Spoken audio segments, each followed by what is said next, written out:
Hey guys, it's me again. Just a brief rant this morning. I just want to say that when it comes to unsealing end times prophecy, you can shove your hermeneutics where the sun don't shine.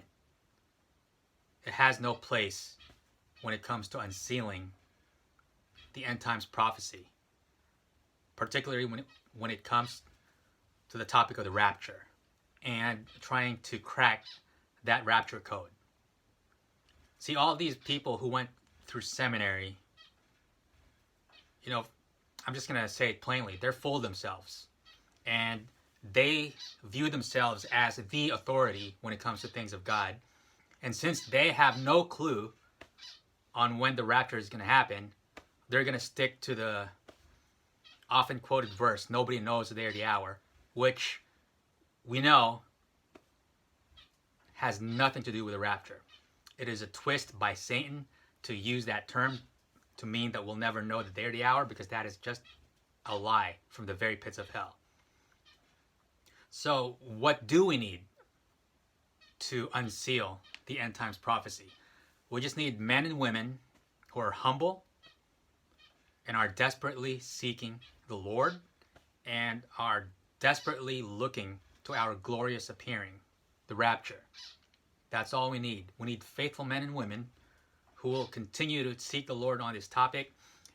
And I believe with all my heart that the Lord will answer our prayers and that He will give us revelation. And I think the answers are within the pages of the Bible. I truly believe that.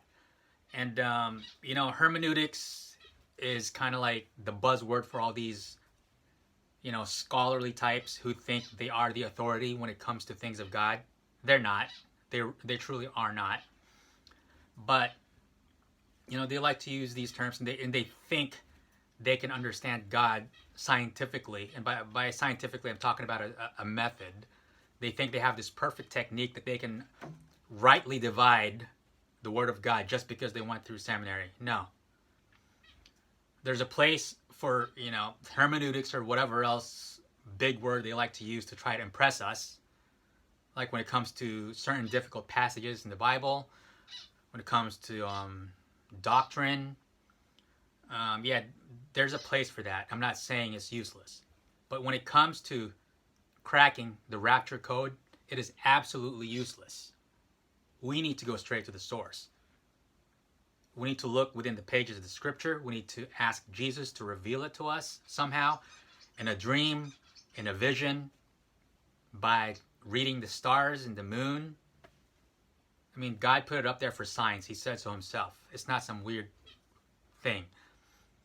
So now that we're getting closer than ever to our redemption, I believe that the Lord is going to reveal a lot more.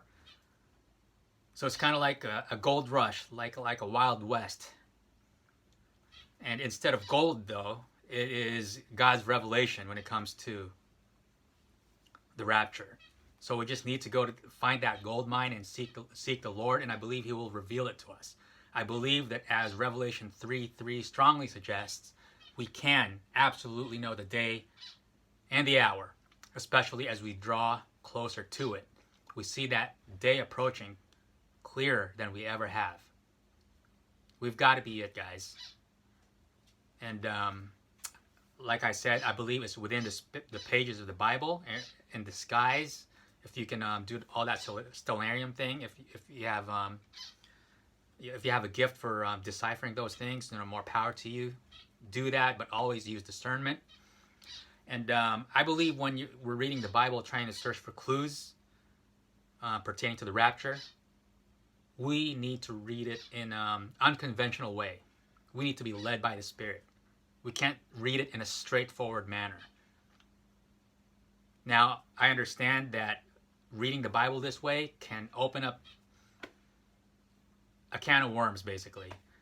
It can open up to a bunch of heresy. It can lead to that. And there's definitely that kind of danger involved, which is why we have to rely on the Holy Spirit to guide us. We can't just, we can't basically treat the Bible as some sort of divining rod, is what I'm trying to say. But at the same time, straightforward reading is not going to cut it, because God likes to conceal things. It's His glory. I'm not going to try that passage again. Well, but God likes to conceal things, and He put clues in the Bible for us to decipher. And I think these clues are going to jump out at us if we seek earnestly, especially during these last days, because I believe we are that generation that the Lord designated to unseal these things. So I'm encouraging each and every one of you guys, each and every one of us who are eagerly looking for His glorious appearing, waiting for that rapture, to start flipping through the pages of the Bible and be led by the Spirit. Look for clues, and don't go conventional. Don't be all hermeneutical. Don't try to impress anyone. Don't try to impress yourself. It's not the time to try to look smart. It's the time to fall down on your knees, face on the ground, and just ask the Lord for guidance and for revelation. And I believe He will give us that. He will grant us that. So, it pertains to all of us who belong to Jesus. So be encouraged. We are close. We are very close. And, the birth pangs aren't going away. It's getting worse, getting more intense. And I also got to warn you guys that during these days, watch out for loons, because I know Satan likes to throw confusion out there. He's going to come up with a bunch of false prophets with false dreams, some screwed up interpretations of the rapture, false dates.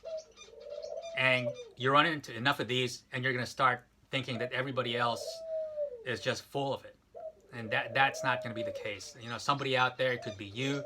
It might even be me. I doubt it's going to be me, but somebody out there will get that revelation from the Lord. And we just need to rely on the Holy Spirit to be guided towards the right sources, the right people. If it's not going to be ourselves, that the Lord's going to directly grant that revelation.